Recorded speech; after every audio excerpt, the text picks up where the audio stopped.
찬송이 이제 성경 구절을 성경 구절을 근거로 해서 찬송을 만들었기 때문에 성경 구절이 찬송 부르면서 연상이 됩니다. 마태 7장 21절의 그 1절 이하의 내용을 가지고 그 찬송가를 지은 것 같아요. 마지막에. 오늘 말씀은 이제 다니엘서 5장 마지막 시간으로 5장 16절에서 31절 말씀을 본문 삼아서 다니엘의 왕궁 벽면의 문자 해석과 예언의 실현이라는 주제를 가지고 같이 은혜 나누는 시간 갖도록 하겠습니다. 우리가 이제 다니엘서를 이렇게 쭉 보면 5장은 이제 느부갓네살의 벨사살의 그 연애에 대해서 되었죠. 근데 벨사살의 연애로 인해서 벨사살이 이제 심판을 받는 내용입니다.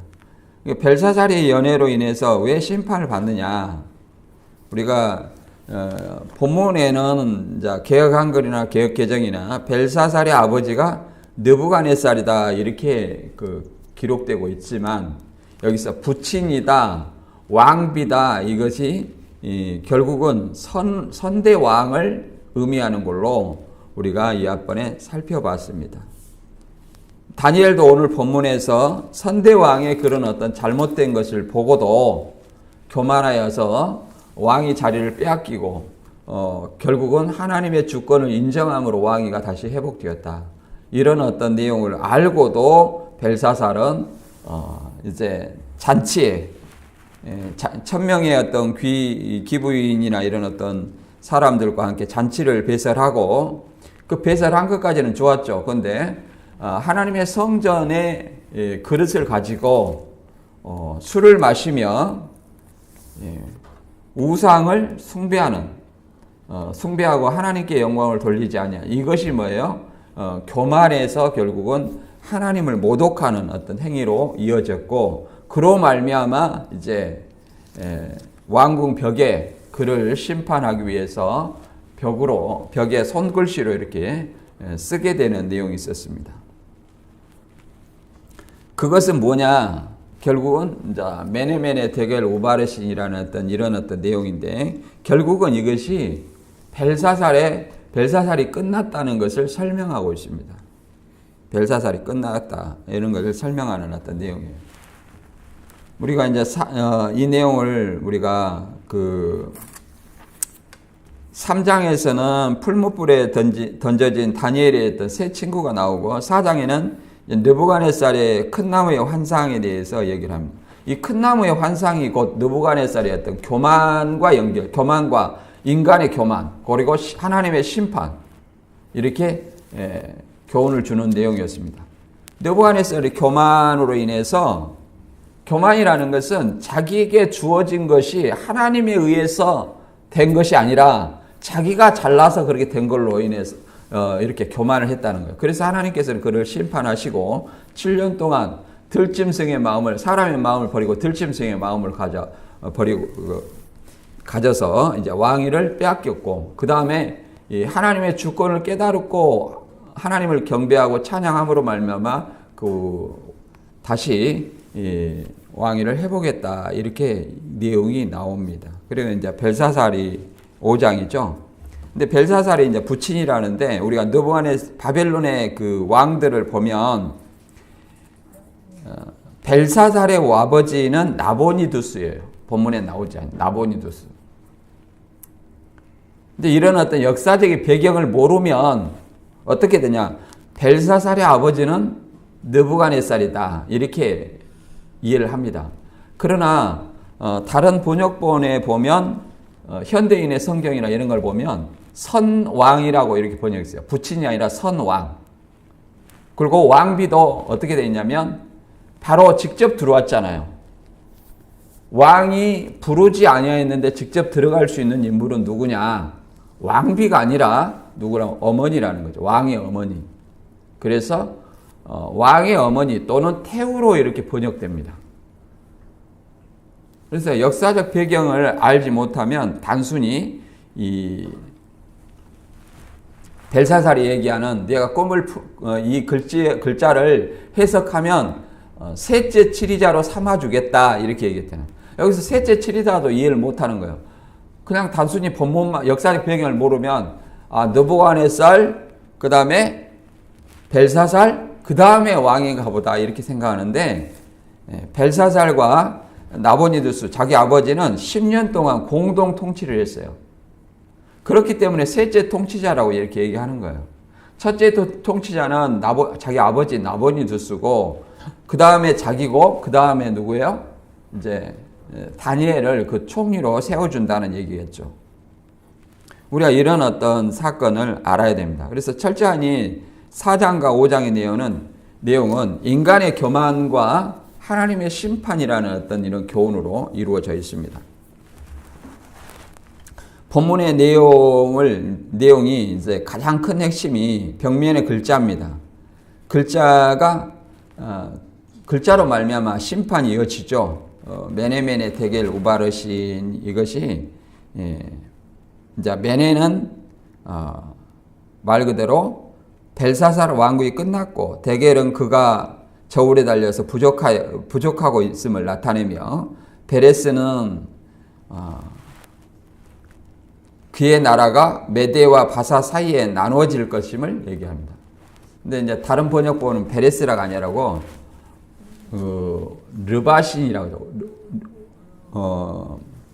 메네베데 우바르신이라고 하는데 바르신이라고 이렇게 하죠. 바르신은 단수형이고 우바르신은 복수형입니다. 같은 뜻이에요. 왕의 하나님께서 심판하신다는 뜻인 르바신이고, 복수형은 왕의 나라가 나뉘었다는 거죠. 나뉘어서 누구 나라에게, 메데와 바사에게 준다는 거죠. 메데는 메디아를 얘기합니다. 메디아. 다니엘 6장에서 보면 이제 메디아의 왕이 누구냐면 다리오가 나오죠. 다리오. 물론 그 에스라에도 다리오가 나오지만 여기 다리오는 이제 메대 왕 다리예요. 에스라에서 다리오는 아수로 왕의 아들로 번역됩니다. 여기서는 이제 아무튼 메대 왕으로 되어 있어요. 그래서 이제 바사는 페르시아죠. 페르시아. 이렇게 이 메대와 바사를 공통으로 얘기하는 것은 연합에서 어디를 바벨론을 공격한 것을 연상할 수 있습니다. 그리고 그날 밤에 죽임을 당하고 메대 사람 다리오가 왕국을 차지하게 되는 것이 이제 본문의 내용이에요. 죽임을 당했다. 여기서 누구에게 죽임을 당했다 이런 말은 나오지 않아요. 그냥 하나님이 이 심판으로 인해서 죽었다는 어떤 그런 내용으로 이해하게 됩니다. 그래서 우리는 여기 본문을 통해서 알아봐야 될 것이 뭐냐, 이걸 생각하면서 본문 한번 읽어보겠습니다. 다니엘서 5장 16절입니다. 시작. 내가 내게 대하여 들은즉 너는 해석을 잘하고 의문을 푼다 하도다. 그런즉 이제 내가 이 글을 읽고 그 해석을 내게 알려주면 내게 자주색 옷을 입히고 금사슬을 내 목에 걸어주어 너를 나라의 셋째 통치자로 삼으리라 하니, 다니엘이 왕에게 대답하여 이르되 왕의 애물은 왕이 친히 가지시며 왕의 상급은 다른 사람에게 주옵소서. 그럴지라도 내가 왕을 위하여 이 글을 읽으며 해석을 아뢰리이다. 왕이여, 지극히 높으신 하나님이 왕에 붙인 느부갓네살에게 나라와 큰 권세와 영광과 위엄을 주셨고 그에게 큰 권세를 주셨으므로 백성들과 나라들과 언어가 다른 모든 사람들이 그의 앞에서 떨며 두려워하였으며, 그는 임의로 죽으며 임의로 살리며 임의로 높이며 임의로 낮추었더니 그가 마음을 높이며 뜻이 완악하여 교만을 행함으로 그의 왕위가 매한바되며 그의 왕광을 빼앗기고 사람 중에서 쫓겨나서 그의 마음이 들짐승의 마음과 같았고, 또 들리기와 함께 살며 또 소처럼 풀을 먹으며 그의 몸이 하늘 이슬에 젖었으며, 지극히 높으신 하나님이 사람 나라를 다스리시며 자기의 뜻대로 누구든지 그 자리에 세우시는 줄을 알기에 이르렀나이다. 벨사살 왕은 그의 아들이 되어서 이것을 다 알고도 아직도 마음을 낮추지 아니하고 도리어 자신을 하나님의 주제보다 높이며 그의 성전 그릇을 왕 앞으로 가져다가 왕과 귀족들과 왕후들과 후궁들이 다 그것으로 술을 마시고 왕이 또 보지도 듣지도 말하지도 못하는 금은 구리 새와 나무 돌로 만든 신상들에게 찬양하고 도리어 왕의 호흡을 주장하시고 왕의 모든 길을 작정하시는 하나님께는 영광을 돌리지 아니한지라. 이러므로 그의 앞에서 이 손가락이 나와서 이 글을 기록하였나이다. 기록된 글자는 이것이니 곧 메네 데겔 우바르시니라. 그 글을 해석하건대 메네는 하나님이 이미 왕의 나라의 시대를 세워서 그것을 끝나게 하셨다 함이요. 데겔은 왕을 저울에 달아보니 부족함이 보였다 함이요. 베레스는 왕의 나라가 나누어서 메대와 바사라 사람에게 준바되었다 함이다 하니 이에 벨사살이 왕이 명하여 그들에게 다니엘에게 아주색 옷을 입히고 하며 금사슬 그의 목에 걸어주고 그를 위하여 조서를 내려 나라의 셋째 통치자로 삼으라. 그날 밤에 갈대아 왕 벨사살이 죽임을 당하였고 메대 사람 다리오가 나라를 얻었는데 그때의 다리오는 62세였더라. 아멘. 예, 이방의 왕도 마찬가지로 하나님의 주권 아래에 있다는 것을 나타내고 있고 그 이방의 왕이 모든 나라를 통치할 수 있는 것은 하나님이 그에게 그런 권세를 주었기 때문에 그가 통치할 수 있었다는 것을 얘기를 하고 있습니다. 그래서 이 본문에서 얻을 수 있는 교훈은 우리가 벨사살의 교만이 결국은 하나님에 대한 불경, 교만과 불경이라는 것은 말 그대로 하나님 신성모독이죠. 성전 그릇을 가지고 잔치를 열고 이방인들이 이 율법에 보면 이방인들이 하나님의 성물에 손을 대는 것은 굉장히 신성모독입니다. 그래서 그리고 또 우상을 숭배하고 하나님의 영광을 돌리지 아니했다 이렇게 얘기를 하죠. 이걸 교만의 결과라 얘기를 합니다. 교만의 결과 또 신성모독 그렇게 행동하는 것은 결국은 심판의 결과로 이어졌다는 것을 말하고 있습니다. 그래서 우리가 이제 본문을 통해서 우리에게 주고자 하는 메시지는 무엇인가 생각하면서 본문을 알아보도록 하겠습니다. 그래서 교만한 자는 하나님께서 반드시 심판하신다. 교만한 자는 반드시 낮추시고 심판하신다는 것을 본문은 얘기를 하고 있는 거죠. 이 벨사살에 이어 이제 본문은 벨사살이 어떻게 되는 거예요? 벨사살에 이어 다리오가 메대 왕으로서 메대와 바사를 통합하여 페르시아 제국을 건설하는 고레스의 외삼촌으로 고레스는 메데바사 연합군의 실질적인 권력을 장악하고 있었다고 얘기를 합니다. 그래서 우리가 금신상을 얘기할 때 바벨론 메데바사 또는 바벨론 페르시아 그 다음에 뭐라고 얘기해요? 그리스 로마 이렇게 보죠. 그리스 로마 바사라고 할 때 메데바사 메디아 페르시아입니다. 메디아 페르시아 결국은 이 모든 것들을 통치하는 사람, 통합한 사람 누구 있어요? 고레스라고 얘기하죠. 이제 다리오의 외삼촌이라고 얘기를 합니다. 바사 제국을 페르시아 제국을 세우기 전 다리오를 존중하여 메데와 바사와도 바사 제국의 황제로 세운 후 약 2년 뒤 왕위를 양위받고 바사 제국을 건설하게 됩니다. 그러니까 다리오가 2년 정도 이제 통치하고 연합국을 통치하고 그 다음에 누가 고레스 페르시아 왕 고레스가 위임을 양위를 받는다 이렇게 얘기하는 거죠. 우리가 역사적 배경을 우리가 이렇게 잘 알아야 돼요. 고레스는 바벨론 포로 귀환 칙령을 반포한 것은 고레스가 바벨론 포로 귀환 칙령을 반포한 것은 다리오부터 왕이 양위받은 직후로 이는 다니엘이 다리오에게 거의 절대적인 신임을 받았기 때문이다. 따라서 고레스는 포로 귀환 칙령 반포는 다니엘의 영향이 있었던 것으로 볼 수 있다. 하나님께서는 다니엘을 바벨론의 포로로 잡혀가게 하시고 바벨론과 메데바사 제국에서 최고위직 총리겠죠. 최고위직에 오르게 하신 데에는 하나님의 깊은 뜻이 있다 이렇게 볼 수 있습니다.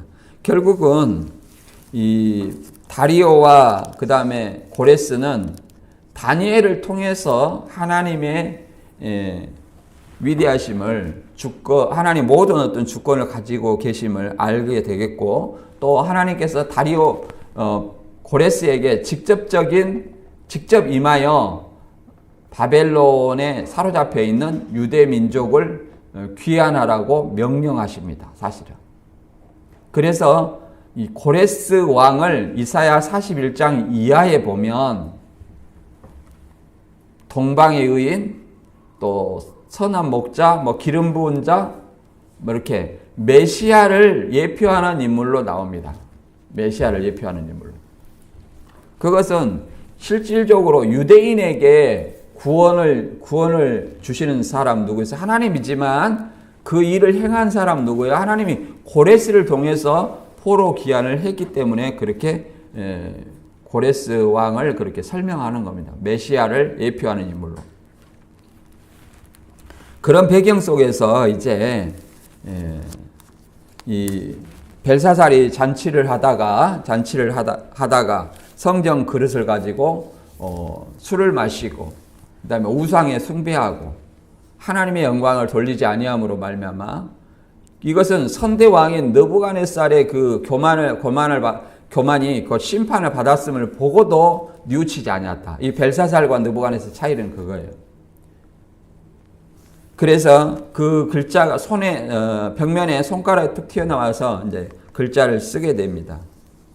쓰게 돼서 이렇게 벨사살이 결국은 죽임을 당하는데 이제 이 마찬가지로 하나님이 주신 메시지는 하나님이 보내신 선지자만이 우리가 해석할 수 있다는 것을 우리가 창세기나 본문을 통해서도 충분히 이해할 수 있습니다. 이 다니엘이 하나님이 보낸 선지자이고 하나님의 영이 거룩한 영들이 함께하기 때문에 이것을 해석할 수 있었다 이렇게 얘기를 합니다. 16절에 보면 다니엘서 5장 16절에 보면 내가 내게 들은즉 너는 해석을 잘하고 의문을 잘 푼다 하도다. 그런즉 이제 내가 이 글을 읽고 그 해석을 내게 알려주면 내게 자주색 옷을 입히고 금사슬을 목에 걸어주어 너를 나라의 셋째 통치자로 삼으리라 하니 다니엘이 왕에게 대답하여 이르되 왕의 예물은 왕이 가지시며 왕의 상급은 다른 사람에게 주옵소서. 그럴지라도 내가 왕을 위하여 이 글을 읽으며 그 해석을 알게 하리다 이렇게 말합니다. 느부갓네살이 준 금은 보석은 보면 다니엘이 받았어요. 그런데 벨사살이 준 것은 받지 않은 지금 거부를 합니다. 왜 그럴까요? 그 차이점은 벨사살은 교만해서 하나님보다 자신을 높이려 했고 이런 어떤 신성 모독을 했습니다. 성전의 그릇을 가지고 술을 마시고 우상을 숭배해서 신성을 모독을 했습니다. 그렇기 때문에 그가 이미 끝났다는 걸 해석을 알고 있잖아요. 그래서 받지 아니했고 또 하나님의 주권을 인정하지 않았습니다. 주권을. 그렇기 때문에 받지 아니한 걸로 추정할 수 있습니다. 그러나 느부갓네살은 이 벨사살과 달리 다니엘의 그 해석으로 인해서 하나님의 주권을 나중에는 인정하고 말로라도 다니엘이 하나님을 찬송했습니다. 그게 차이점이죠. 여기서 보면 이제 벨사살은 다니엘의 사건을, 느부갓네살 사건을 잊어버리고 누구를 통해서 알게 되냐면 이 벨사살의 어머니, 왕비라고 나와 있죠. 벨사살의 어머니로부터 이 글을 해석하지 못하고 번민하고 있을 때에 벨사살의 어머니가 유대 사람 다니엘 곧 고르 신들의 영이 있는 다니엘을 청하여서 알아봐라. 그 신들의 영이 있는 다니엘은 느부갓네살의 꿈 해석을 한 자다 이렇게 알려준 거죠. 그래서 이제 다니엘을 청해서 그 해석을 알게 해준 겁니다. 여기 5장 10절에 보면 이렇게 세번역이나 현대인의 성경에는 이렇게 나옵니다. 왕비를 뭐라고 이렇게 번역했냐면 왕의 귀한 손님들의 고함 소리를 듣고서 왕의 어머니가 연회장으로 들어왔다 이렇게 말합니다. 왕의 어머니라고 이렇게 번역됩니다. 왕의 어머니. 그리고 이 셋째 통치자로 삼으리라 이렇게 얘기하는 것은 벨사살이 자기 아버지와 같이 통치하고 있었다는 것을 암시를 하고 있습니다. 위임을 했죠. 위임을. 완전히 승계받은 것이 아니라 위임을 하고 대리 통치를 하고 있다는 것을 알 수 있어요. 그래서 벨사살의 아버지 느부갓네살이 아니라 나보니두스 아들이 벨사살이에요. 그래서 나보니두스, 벨사살 다음에 누구예요? 총리로서 다니엘을 세워주고자 한다는 것입니다. 이런 어떤 사건이 요셉에게도 있었죠. 요셉이 7년 풍년과 7년 흉년의 꿈을 잘 해석해서 애굽의 총리가 되었었죠. 이렇게 보면 여기서도 창세기 41장 15절에 보면 바로가 요셉에게 요셉도 추천을 받고 이제 바로 왕 앞에 섰죠. 술 맡은 관원장과 떡 맡은 관원장이 있었는데 그들의 어떤 꿈을 꿨는데 그 꿈을 잘 맞췄죠. 감옥에서. 그래가지고 떡 맡은 관원장은 죽었고 죽는 것을 예언했고 이 술 맡은 관원장이 이제 살아서 그 요셉을 이렇게 요셉이 부탁했지만 그것을 까맣게 있다가 이 꿈을 해석 애굽의 모든 박수와 술사가 해석하지 못하는 어떤 그때에 요셉의 꿈 해석을 생각하고 요셉을 추천하게 됩니다. 그래서 요셉을 청해서 듣고자 하는데 41장 15절에 보면 바로가 요셉에게 이르되 내가 한 꿈을 꾸었으나 그것을 해석하는 자가 없더니 들은즉 너는 꿈을 들으면 능히 푼다 하더라. 요셉이 바로에게 대답하여 이르되 내가 아니라 하나님께서 바로에게 평안한 대답을 하시리라. 그러니까 이 요셉도 마찬가지로 자기가 푸는 것이 아니라 하나님이 푸른다. 다니엘도 마찬가지로 자기가 푸는 것이 아니라 하나님이 알려주신다는 거 이렇게 얘기를 합니다. 그래서 하나님은 이렇게 이방 왕을 들어서도 자신의 능력을 또 이렇게 보이고자 하는 겁니다. 다니엘 2장에도 이렇게 얘기를 합니다.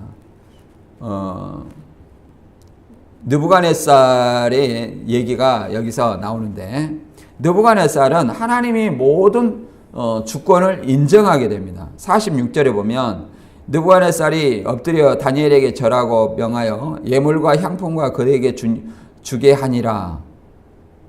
왕이 대답하여 다니엘에게 이르되 너희 하나님은 참으로 모든 신들의 신이시요 모든 왕의 주지시로다. 내가 능히 이 은밀한 것을 나타내었으니 내 하나님은 또 은밀한 것을 나타내시니로다. 이렇게 이빨린 소리를 했어요. 이거는 진정으로 믿는 것이 아니었습니다. 우리 3장에 보면 이제 바벨론의 마르둑의 어떤 금신상을 세웠잖아요. 바벨론 신이 마르둑입니다. 마르둑의 금신상을 세워가지고 그걸 숭배하게 했잖아요. 그것은 진정한 하나님을 신들로 인정하는 것이 아님을 우리가 알 수 있어요. 그러나 이렇게 하나님의 주권을 입술로라도 얘기를 했다는 것입니다. 그러나 벨사살은 그렇지 않았어요. 그리고 이제 왕이 이 왕에게 그 금부치를 왕의 예물이나 이렇게 상급을 다른 사람에게 돌렸죠. 자, 그 다음에 선왕의 느부갓네살 교만과 같은 하나님을 모독한 벨사살을 이제 다니엘이 지적합니다. 자, 성전 금그릇으로 술을 마시고 우상 숭배하고 하나님께 영광을 돌리지 아니한 이거 자체가 교만이고, 그 다음에 하나님을 모독하는 것이다. 이제 벨사살에게 선왕 느부갓네살의 이제 그 사례를 들어서 이야기를 하는 내용이 나옵니다. 여기서 벨사살은 나보니두스의 아들이고 느부갓네살은 벨사살의 선대 왕이라고 말할 수 있죠. 선왕. 그래서 하나님으로부터 큰 권세와 영광을 받았음에도 불구하고 교만해지고 하나님을 무시하고 그 다음에 그랬다. 그래서 벨사살은 성전 그릇을 사용하여 술을 마시고 우상을 경배했다. 이러한 행위로 인해 하나님은 벨사살에게 심판을 내리시기로 결심한다는 그 내용이 나옵니다. 그 앞에 손가락 하나가 나타나 글을 기록했는데, 이 글은 왕의 교만과 하나님의 주권을 강조하여 결국 벨사살이 그날 밤에 죽임을 당합니다. 하나님한테 심판으로 인해서 죽임을 당한 걸로 이게 설명이 됩니다. 18절 이하 읽어봅니다. 왕이여 지극히 높으신 하나님이 왕에 붙인 느부갓네살에게 나라와 큰 권세와 영광과 위엄을 주셨고 그에게 큰 권세를 주었으므로 백성들과 나라들과 언어들과 다른 모든 사람들이 그 앞에서 떨며 두려워하였으며 그는 임으로 죽이며 임으로 살리며 임으로 높이며 임으로 낮추었더니 그가 마음이 높아지며 뜻이 완악하여 교만을 행함으로 그의 왕위가 패한 바 되며 그의 영광을 빼앗기고 사람 중에 쫓겨나 그의 마음이 들짐승의 마음과 같았고 또 들락이 함께 살며 또 소처럼 뿔을 먹으며 그의 몸이 하늘 이슬에 젖었으며 지극히 높으신 하나님이 사람 나라를 다스리시며 자기의 뜻대로 누구든지 그 자리에 세우시는 줄 알았기에 이르렀나이다. 그렇죠? 결국은 느부갓네살의 교만으로 인해서 하나님이 그 왕위를 빼앗으셨어요. 7년 동안. 들짐승의 말을 받았다. 이게 왕위를 빼앗기고 이 정신 이상으로 살았다 그랬죠. 그래서 이제 하나님이 모든 것을 주관하신다는 이 하나님의 주권자이심을 깨닫고 결국 왕권을 회복합니다. 그 다음 읽어볼게요. 이제 벨사살에게 하는 내용입니다. 5장 22절에 벨사살이여 왕은 그 아들이 되어서, 이 아들이라는 말도 그의 후손으로 이해를 해야 됩니다. 후손. 이것을 다 알고도 아직도 마음을 낮추지 아니하고 도리어 자신을 하늘의 주제보다 높이며 그의 성전 그릇을 왕 앞으로 가져다가 왕과 귀족들과 왕후들과 후궁들이 다 그것으로 술을 마시고 왕이 또 보지도 듣지도 알지도 못하는 금은 구리와 새와 나무 돌로 만든 신상들을 찬양하고 도리어 왕의 호흡을 주장하시고 왕의 모든 길을 작정하시는 하나님께는 영광을 돌리지 아니한지라. 이러므로 그 앞에 이 손가락이 나와서 그의 이 글을 기록하였나이다. 그러죠. 결국은 이 벨사살이 심판을 받은 어떤 이유가 여기에 구체적으로 나옵니다. 자기 선대 왕의 사건을 통해서 교훈을 얻지 못했어요. 그리고 교훈을 얻지 못하고 하나님 교만하여서 하나님부터 자기를 높이며 그 다음에 성전 그릇으로 이방인의 이방인이 그걸 마셨죠. 이거 신성 모독입니다. 그리고 우상을 숭배하고 이 벨사살을 주관하는 하나님의 영광을 돌리지 아니했기 때문에 결국은 손가락이 나와서 벽면에 글을 써서 그를 심판했다고 하는 내용이 여기 나옵니다. 여기서 하나님은 보면 모든 것을 작정하시고 왕의 모든 길을 작정하시는 하나님께 영광을 돌리지 않다. 왕의 호흡을 주관하시고 왕의 모든 길을 작정하신다. 그러니까 이방의 왕까지라도 모든 것을 계획하시고 또 그가 교만하면 하나님께서 낮추시고 패하신다는 건 사실을 우리는 여기서 알 수 있습니다. 이런 어떤 사건 통해서 이 창세기 때 보면 이제 야곱의 아들들이 있었죠. 야곱의 아들들이 있었는데 요셉이 자꾸 꿈을 꾸어서 그것을 아버지와 형들에게 고하니까 그들이 이제 시기해 가지고 결국은 요셉을 미디안 상인에 팔았습니다. 미디안 상인에 팔아서 이제 애굽의 꿈풀이를 해서 총리가 됐어요. 형제들은 말 그대로 이것이 하나님의 뜻 가운데 자기가 미디안 상인에 팔아서 애굽에 들어간 걸로 이렇게 생각했을 수 있으나 요셉은 나중에 깨닫고 보니까 이것이 하나님이 자기 백성을 살리기 위한 하나의 계획이었고 섭리였다는 것을 고백합니다. 창세기 50장 20절에 보면 당신들은 나를 해하려 하였으나 하나님은 그것을 선으로 바꾸사 오늘과 같이 많은 백성의 생명을 구원하러 하셨나이다. 이렇게 설명합니다. 이게 하나님께서는 우리의 모든 것들을 주관하시고 우리 호흡을 주관하시고 작정하려고 계신다는 거예요. 당신의 뜻을 이루기 위해서.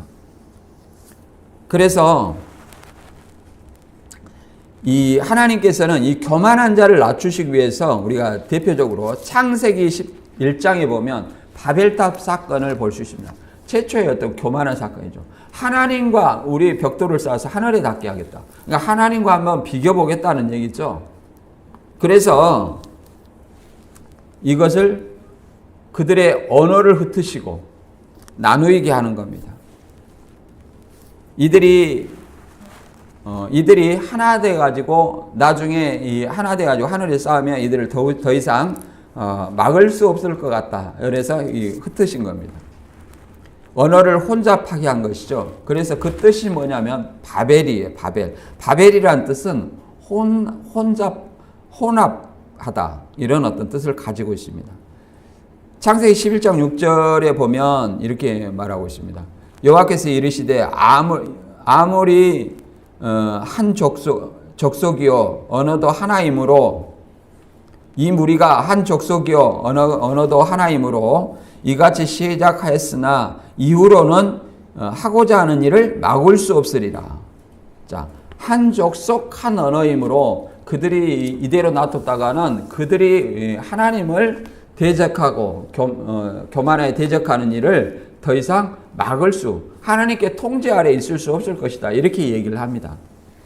결국 교만하죠. 하나님의 통제, 하나님의 섭리 아래서 인간이 피조물로서 있어야 되는데 하나님을 공경하지 아니하고 하나님께 벽돌을 쌓아서 하늘에 닿겠다는 것은 곧 하나님과 한번 같이 해보겠다는 그런 뜻으로 익혀집니다. 그러므로 말미암아 그 언어를 흩으심으로 말미암아 그들이 대화가 되지 않죠. 그러므로 흩어지게 된 겁니다.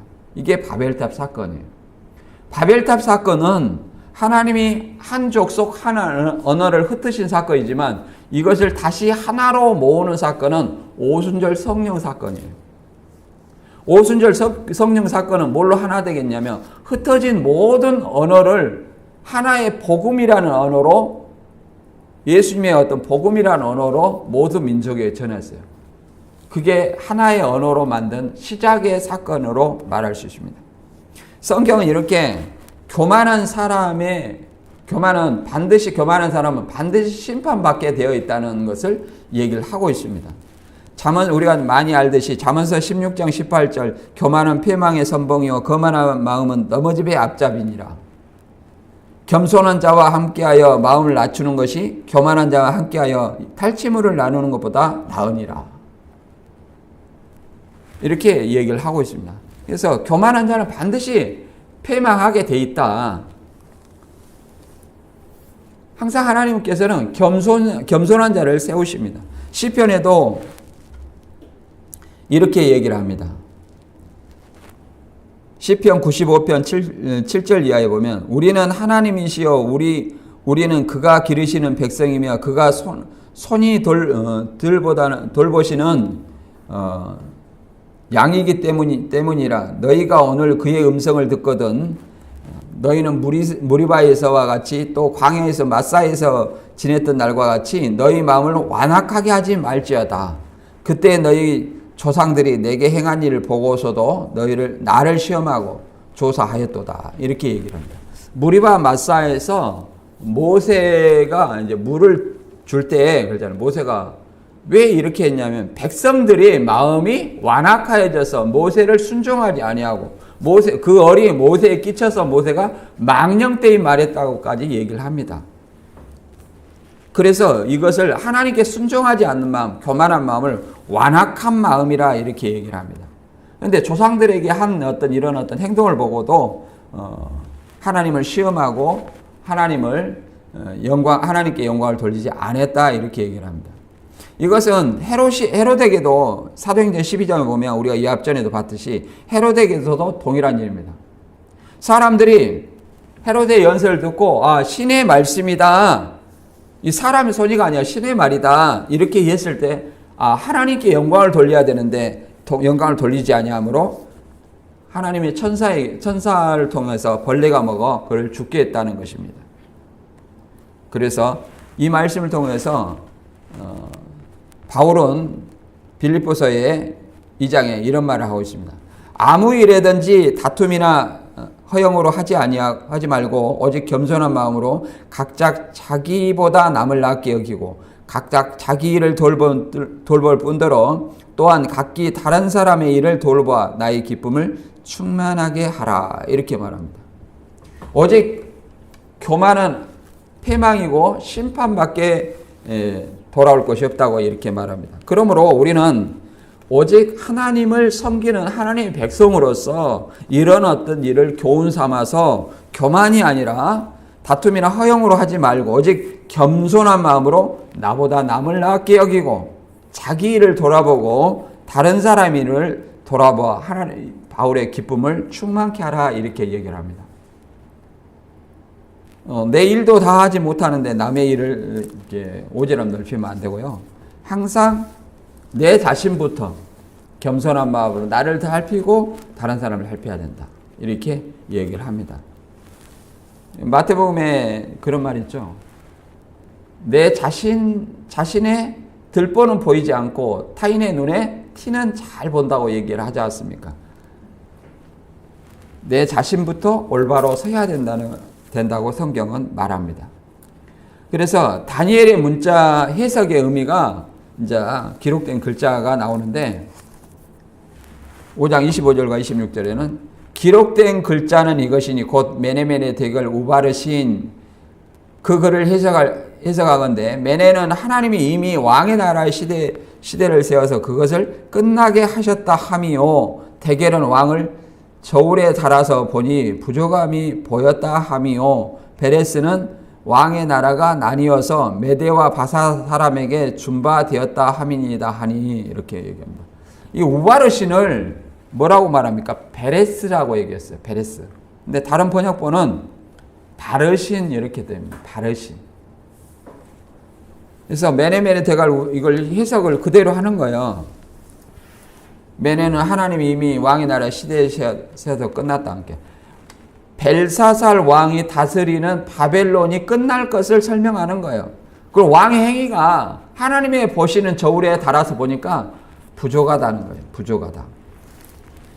이 내용은 이미 에레미야를 통해서 이 바벨론이 끝날 것을 설명하고 있습니다. 어떻게 끝나냐? 70년이 걸려나.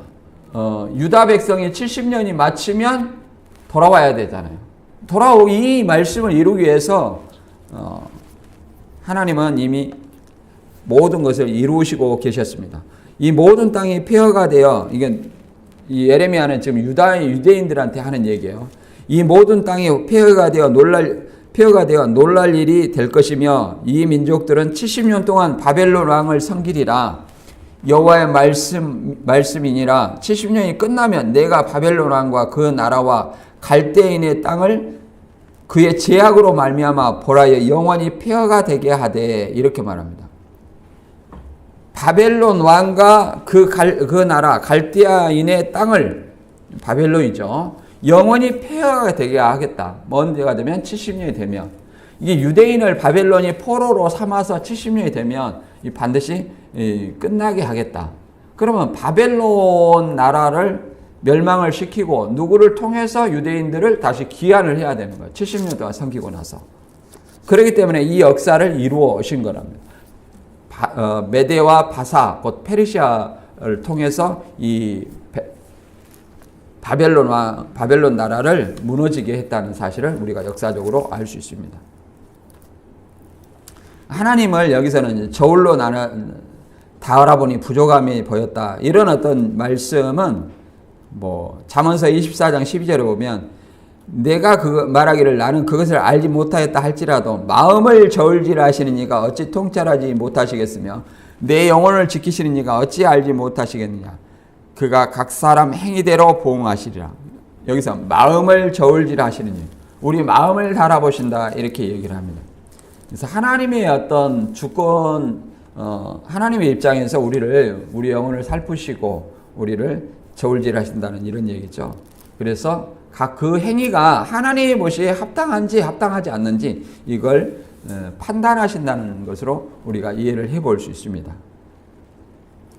이때가 페르시아에게 나라가 넘어간 때가 뭐냐면 BC 539년이에요. BC 539년.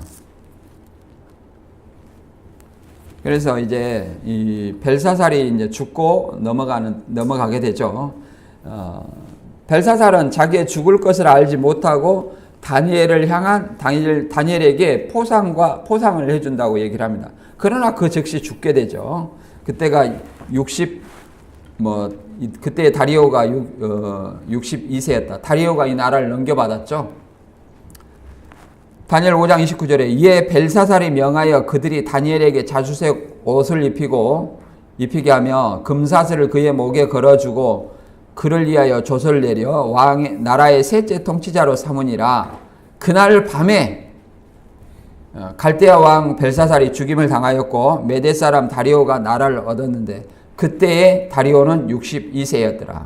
이때 BC 539년이라고 이렇게 얘기합니다. 539년. 다리오가 62세 때 메대 사람 다리오가 벨사살의 나라를 얻었다, 이렇게 얘기를 하는 거죠. 이때 고레스도 실질적인 권한을 갖고 있었다고 얘기를 하죠. 페르시아 왕 고레스. 메대 사람 다리오가 2년을 통치하고 그 다음에 고레스가 왕위를 이양받아서, 페르시아 왕 고레스가 이양을 받아서 유대인 하나님의 어떤 고레스를 감동시키고 고레스가 유대인들은 귀환시켜서 성전을 재건하게 만듭니다. 그래서 고레스 조서가 나오죠. 고레스 조서. 이것은 이 바벨론의 멸망을 또 여기 구체적으로 예레미야 51장에는 구체적으로 말하고 있습니다.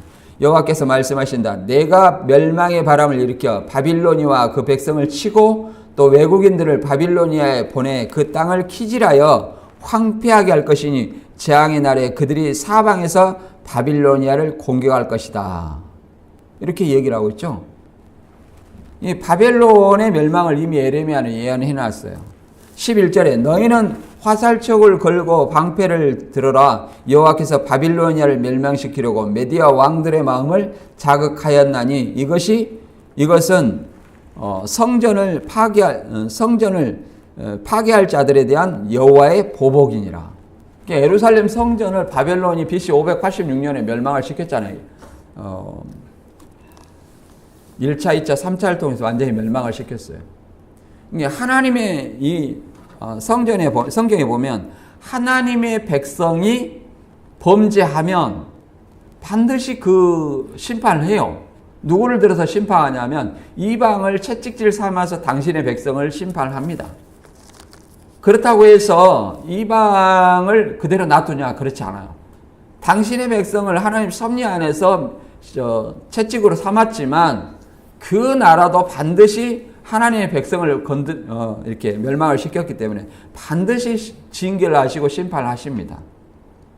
또 그 징계와 심판도 반드시 다른 나라를 통해서 하나님이 심판하시죠. 직접적인 심판도 하시지만 이렇게 얘기를 합니다.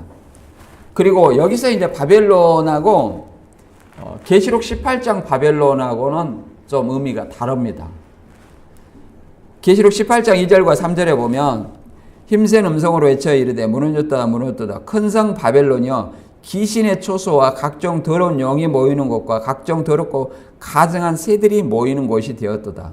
그 음행의 진노의 포도주로 말미암아 만국이 무너졌으며 또 땅의 왕들이 그와 더불어 음행하였으며 땅의 상인들도 그의 사치의 세력으로 치부하였도다 하더라. 이렇게 얘기합니다. 다니엘서의 지금 바벨론은 역사적으로 이루어진 역사적 사건이에요. 역사적 사건이 실시간으로 이루어지고 있습니다. 하나님의 계획 속에서. 계시록 18장의 바벨론은 뭐냐? 당시에는 노마를 바벨론이라 하는 거예요. 소아시 일곱 교회가 이 계시록의 편지를 받고 어떻게 생각했습니까? 바벨론에서 멸망당하고 바벨론 핍박당한 이런 것을 뭐라고 생각했어요? 아, 바벨론은 예루살렘 멸망시키는 나라?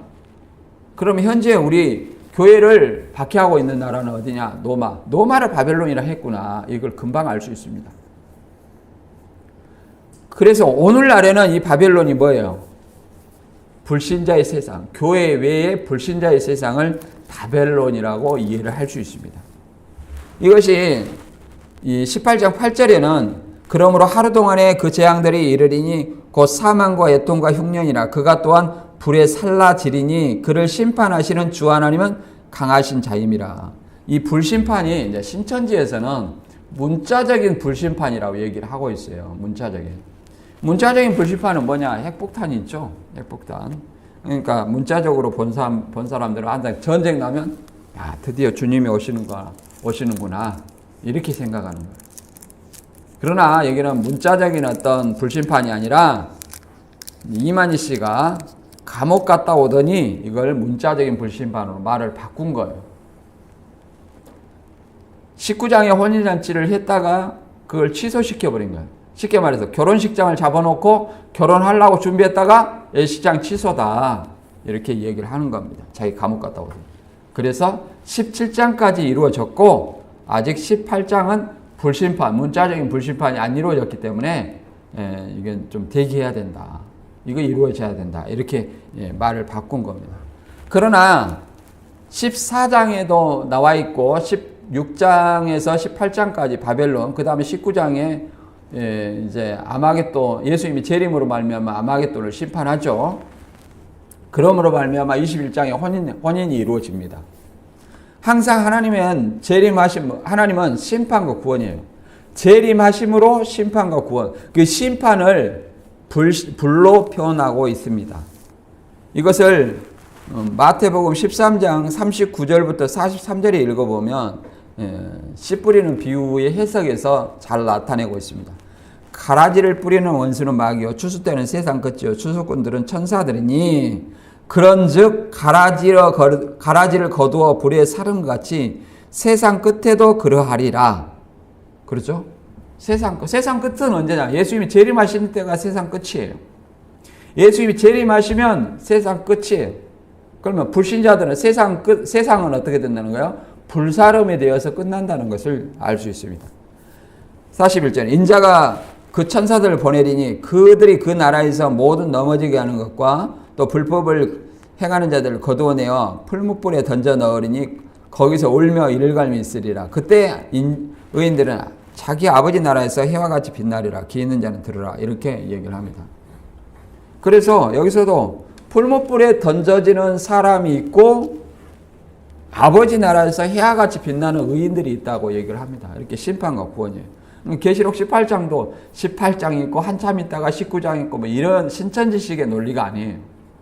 항상 하나님은 심판과 구원을 동시에 하시는데 이렇게 순서적으로 이렇게 기록한 것 뿐입니다. 그걸 오해해가지고 이걸 신천지로 보면 신천지가 뭐 지금 추수 때라고 해가지고 전도를 하고 있는데 여기 보면 추수 때는 언제요? 세상 끝이요. 그러면 그들한테 지금 이 세상 끝났습니까? 세상 끝은 가라지를 거리어 불사른다고 하는데 지금 가라지를 불사르고 있습니까? 이렇게 물어봐야죠. 불사름이라는 것은 여기에 불못이죠? 풀못불에 던져놓은데 불못을 얘기하는 거예요. 풀못불. 근데 불못이 지금 현재 실행되고 있나요? 아니잖아요. 본문의 말씀을 다시 한번 요약해 보면 벨사살의 어떤 신성 모독의 행동으로 말미암아 성전 그 행동은 성전에서 가져온 그릇으로 술 마시게 하고 우상 숭배하고 하나님께 영광을 돌리지 아니한 거로 말미암아 그 결과로 왕궁 벽면에 손가락이 튀어나와 글을 썼는데 글로 말미암아 이제 메네메네 데겔 우바르시는 이 글자를 다니엘은 벨사살에게 해석하여 그의 하나님의 심판을 경고하고 그의 왕국이 끝나고 그 왕이 부족하고 왕국이 나누어졌다. 메대와 바사로 나누어졌다. 이거를 설명합니다. 그리고 이제 그 교만한 벨사살 왕을 하나님께서는 심판으로 직접 죽이신 거죠.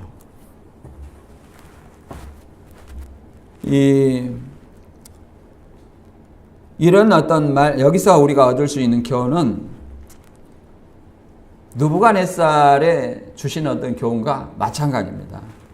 벨사살의 교만은 하나님에 대한 신성 모독의 결과가 담겨 있으며 이는 하나님을 무시하고 교만하게 행동하는 것은 심판과 파멸로 이어진다는 것을 잘 보여주고 있습니다.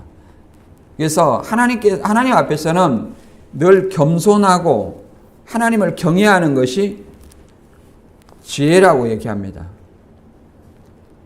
그래서 우리가 진정 우리 본문의 말씀을 통해서 우리가 알 수 있는 것은 지나간 이런 일들이 본보기가 되고 또 그들이 이렇게 기록된 것은 말세를 만난 우리의 경고가 되기 위해 기록했다 이렇게 말합니다. 그러므로 선줄로 생각하는 사람은 넘어지지 않도록 항상 조심하라. 섰다는 것은 내가 장성했다 그런 얘기입니다. 장성했다. 교만을 얘기하는 거죠. 내가 모든 걸 가졌다. 나는 모든 걸 깨달았다. 나는 장성했다.